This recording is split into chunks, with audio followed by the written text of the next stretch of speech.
કાલ તેડી જજો હા, બાબા. હા. મને તમારા ભાઈ વિના નથી ગમતું. તમારો હા. ફોટો મમ્મીનો ફોટો નો નાખ્યો તમે મારા મમ્મી આઈબ્રી હે મમ્મી મોટું મને બોલાઈ ગયું મમ્મી પાસે આવવું હે. અમારા ધાર્મીબેન જે અમે હોસ્ટેલે મૂકી આવ્યા હતા, અમારા ધાર્મીબેન પાછા આવી ગયા છે. એને ત્યાં ફાવ્યું નહીં. શું કારણથી ન ફાવ્યું, શું તકલીફ હતી, આપણે ખુદ ધાર્મીબેન પાસે જાણી, કેટલા દિવસ રોકાણી, શું શું પરિસ્થિતિ હતી અને શું કારણથી એને ના ફાવ્યું. 2 મહિના પહેલાં અમે એની એક્ઝામ આપવા ગયા હતા એ હોસ્ટેલની અંદર. માફ કરશો, હોસ્ટેલનું નામ નહીં દઈ, કારણ કે કોઈ હોસ્ટેલની આપણે ખરાબી કરવી નથી કે એનું કંઈ ખરાબ થાય એવું આપણે કંઈ કરવું નથી. આ એવી સિસ્ટમ હોય કે એક્ઝામ આપવાની, એક્ઝામમાં પાસ થાય, અમુક એની જે હોય નીતિ નિયમ કેટલા ટકાવારી આવે તો એમને જ એડમિશન મળે. પછી 20 દિવસ પછી એને એડમિશન લેવા અને ફી ભરવા જવાની હતી. જે 6 માસિકની ફી અમે ભરી હતી 16,700 રૂપિયા પ્લસ 2500 રૂપિયા બીજા, અને બીજો માલ લઈને આમ તેને બધું થયું તો 10,000 રૂપિયાનો બીજો માલ લીધો. એટલે ટોટલ મારે ખર્ચો પહોંચ્યો છે 30,000 રૂપિયાનો. બેન પાસેથી જાણશું. ધાર્મીબેન, સૌ પ્રથમ પહેલાં તો પહેલો પ્રશ્ન, કેટલા દિવસ તું ત્યાં રહી? 5 દિવસ રહી. પછી જે હોસ્ટેલમાં હતો તમારે કેટલામાં માળે તમારો રૂમ હતો? ચોથા માળે એનો રૂમ હતો. અને નીચે જે લોબી હતી એમાં મેઇન ગેટ હતો, દરવાજો હતો. છેલ્લા ઉપર મૂકી દીધા. પછી તમે જમ્યા કા હાંજે? પહેલે દિવસે શું જમવાનું હતું? ખીચડી, શાક, રોટલી હા. અને છાશ ને સંભારો. ખીચડી, છાશ, રોટલી અને સંભારો. સાંજે સુવામાં નીંદર આવી ગઈ હતી પહેલે દીએ? શું તકલીફ શું પડી હતી? નીંદર નથી આવતી ને વધારે બેડમાં વધારે છોકરીઓ હતી. હા. ઊભી ઊભી થાતું. કેટલા બેડ હતા ટોટલ એક રૂમની અંદર? ટોટલ 6 બેડ હતા. એક બેડ માઇનસ કરતા એમાં બધાના ઠેલાને મૂકવાનું હોય. હા. એટલે 5 બેડ હતા. 5 બેડમાં વધારે સંખ્યા હતી. 9મા વાળા ખાલી 200 હતા. હા. એટલે ઘણીવાર ઓમ હે ને 7 છોકરીઓ રહેવાનું અને હાંજે હુવામાં 10 થઈ જાય ને 9 થાય. 5 બેડની અંદર 9 થી 10 છોકરીઓને સૂવાનું. અને ટોટલ એક રૂમની અંદર 6 બેડ હતા. એમાંથી એક બેડની અંદર તમારા બધાના બેગ ને એવું બધું માલ સામાન રાખવાનો. બરાબર. પછી બીજા નંબરની અંદર સવારે ઉઠવાનો સમય કયો હતો? 5:30. સવારે 5:30 ઉઠીને પછી પેલું કામ શું કરવાનું? બ્રશ ને કરવાનું. બ્રશ ને પછી પેલો નાસ્તો સવારે ક્યારે મળે? નાસ્તો 5:30 ઉઠી અને 6 વાગે નાસ્તો મળે. નાસ્તામાં શું મળે? નાસ્તામાં કોક દી તરેલી પૂરી હોય, હા. પછી વઘારિયા હોય હા. ને પૌવા બટેટા હોય. પૌવા બટેટા હોય. સવારે સ્કૂલે જવાનો સમય કયો જે તમે ભણવા જતા એ? 7. 7 વાગે સ્કૂલે. પછી રિસેસ પડે કેટલા વાગે? એક તો 8:30 પડે, હા. એક 9 વાગે પડે હા. અને એક 10:30 પડે. અને સ્કૂલેથી છૂટવાનો સમય કયો? 12:30. 12:30 વાગે. બપોરે જમવાનો સમય કયો? બપોરે 12:30 જાય પહેલા પ્રાઇમરી વાળાને હોય, હા. પછી હાઈસ્કૂલ વાળાને, એટલે કે 1:30 થઈ જાય. બરાબર. બપોરે જમવામાં શું હતું? બપોરે દાળ ભાત, હા. શાક, રોટલી, છાશ ને સંભાર. તો તને તકલીફ કઈ પડી? નાસ્તો ને જમવાની ને ભણવામાં મેળ નહોતો આવતો. ત્યાં એકવાર ચોપડીમાંથી બોલી દે ગુજરાતીમાં, સંસ્કૃત તો ગુજરાતીમાં એકવાર સમજાવજે, પછી આપણી રીતે લખા રાખવાનું. બરાબર. પછી હોરવતું નથી એ મેન પ્રશ્ન હતો. બરાબર. એ મમ્મી પપ્પાને બધા સાંભળ્યા હતા એ પ્રશ્ન મેન હતો ને? બરાબર. પછી બીજા નંબરની અંદર કે તારા રૂમમાં જે બીજી 2 છોકરીઓ હતી એના ગામનું નામે પણ આપણે નથી લેવું અત્યારે અહીંયા, કે એ છોકરીઓને હોરવું નહોતું. જે મને મેસેજ દીધો, કારણ કે ત્યાં ફોન ને કરવાની મનાઈ, મળવાની મનાઈ, એટલું બધું સ્ટ્રીક હતું. કોઈ પણ આપણી છોકરીને આપણે એને કોન્ટેક્ટ જ નહીં. બરાબર. તો આપણે કેમ ખબર પડે કે આપણી છોકરીનું હોરવે કે નથી હોરવતું? તો એના માટે જે આના ક્લાસમાં બીજી 2 છોકરીઓ હતી, 12 ગામથી આવી હતી, એને હોરવી નહોતી. એને ગમે એમ એના કરીને એના વાલીનો કોન્ટેક્ટ કરી લીધો હતો અને એના વાલી એને તેડવા આવ્યા હતા. એ ધાર્મી તમારા રૂમમાં હતું ને? હા. તો તેને શું મેસેજ આપ્યો હતો? તે મને અહીંયા હોરવતું નથી, મને જમવાનું નથી ભાવતું, એટલે મમ્મી પપ્પા મને તેડી છે. એવું તું મારા પપ્પાને ફોન કરીને કહી દેજે. તે મારા નંબર એને આપી દીધા હતા.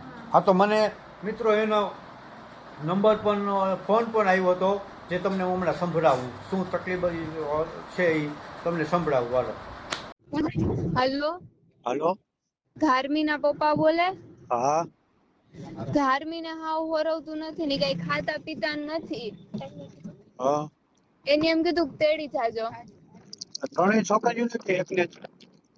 હે નથી રહું. છે ઈ બાજુમાં? ના અમે તો નીકળી ગયા ને એની અમને નંબર આપ્યા. મારા પપ્પાના માંથી ને ફોન કર્યો. એની અમને કીધું તું કે તમે અમારા ઘરે કરી દેજો. હાવ નથી રહું. એ ખાતી જ નથી હાવ. ના એ હા તેડી આવજો. એ હા. બહુ થોડુંક વધી ગયું એટલે ધાર્મીનો ડાયરેક્ટ રોડતી હતી એટલે ફોન આવ્યો હતો.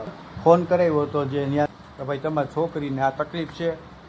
પછી ધાર્મીએ મારી હારે વાતચીત કરી. એ પણ થોડું ઘણું તમને સંભળાવી દો. હાલો.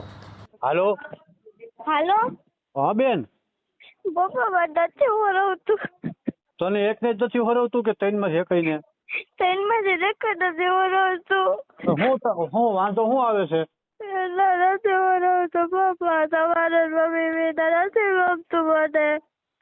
એમને ખાવામાં તકલીફ પડે છે કે એને ગમતું નથી? બધે હે બધે. બધે? હા. તો એક કામ કરીને બેન, હું 4-5 દી રાહ જો. હજી 5 દી જો બી ક્યાંક ઘર મૂકીને જાય ને એટલે હોરવે નહીં બેન ક્યાંય.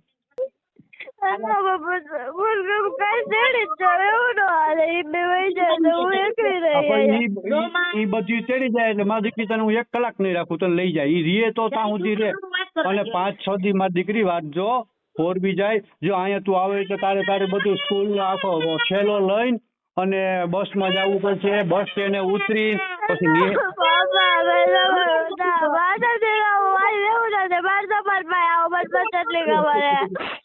તાર મમ્મી તો બેન.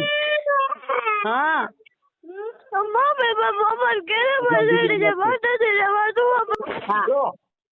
જો બપોર પછી આવે મારી દીકરી. કેદી આવું? કાલે. બપોર સુધી તું પાણી વરવા ગયો તને કાલે સાંજ સુધીમાં હું આવે અને તું તારા મનથી જો વિચારજો તો આ ન્યા જેવું અહીં ક્યાંય નથી. ભલે ન હોય હું બી ગઈ ત્યાં વહી જાઉં તો ત્યાં કે હું ત્યાં વહી જાય. પાછા રહેવું અહીંયા હું તમને કહી દઉં. બધે દોરો તો તમારે કોઈ વિના વગર ને થોડું છું. તાવ આવી ગયો તો કૃપા આવતી. કૃપા એને વાત કરી. ના મારે તમારે એને વાત કરવી. મને પહેલા તમે હાજુ કહી દો. તેડવાના હા આવે હેલ. ક્યાંથી આવશો? કાલ આવે. કાલ 6 વાગે હું સાંજે 6 વાગે રૂમ ત્યાં હું હોય. કાલ કે પરમથી 2 દી સમજો કાલ ગ્રુપ બનજો. હાલે કૃપા દીદી આ વાત. હાલો કૃપા.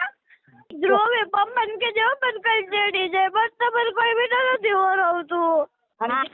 અહીંયા તું પછી થાકી નહીં જા. ન પછી ભણવું ન હોય તો કઈ નહીં તારા. ના હું ભલે ગમે એટલી થકી જાઉં. બસ તમારે બધે પાય આવો. બસ તમારે કોઈ બી નથી ગમતું.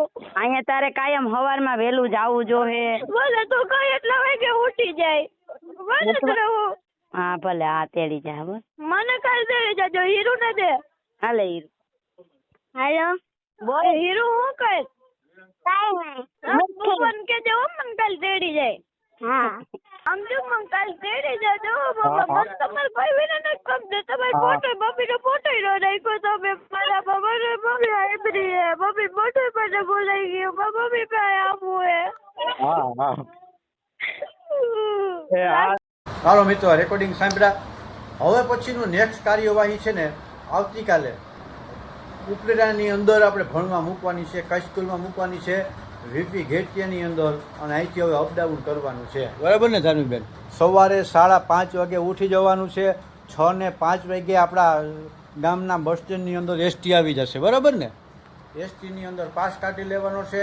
એ એસટી અહીંથી અમારા ગામથી ઉપાડી અને ઉપલેટા બસ સ્ટેન્ડે છોડી દેશે. અને ત્યાંથી સ્કૂલ તરફથી એક ઇકો આવશે જે આ છોકરીઓને તેડી અને સ્કૂલે મૂકી જશે. પછી સ્કૂલનો જે તે સમય હોય પછી સ્કૂલનો સમય પૂરો થાય એટલે એ જ ઇકો પાછો એ જ છોકરીઓને બસ સ્ટેન્ડે મૂકી જશે. આ સેવા માત્ર ને માત્ર છોકરીઓ માટે છે. બસ સ્ટેન્ડથી પાછી એસટી બસ આવશે, અમારા ગામમાં છોડી જશે. કાલે સવારે આપણે ધાર્મીબેનનો પાસ કઢવી લેવાનો છે અને કાલે સવારેથી ફરી અહીંયાથી ઉપલેટાનું શિક્ષણ ધાર્મીબેનને ધોરણ 9નું ચાલુ થઈ જવાનું છે. તો આવું છે કંઈક. રાધે રાધે. ફરી પાછા મળશું કંઈક આવું નવું લઈને. ત્યાં સુધી બધાને રાધે રાધે.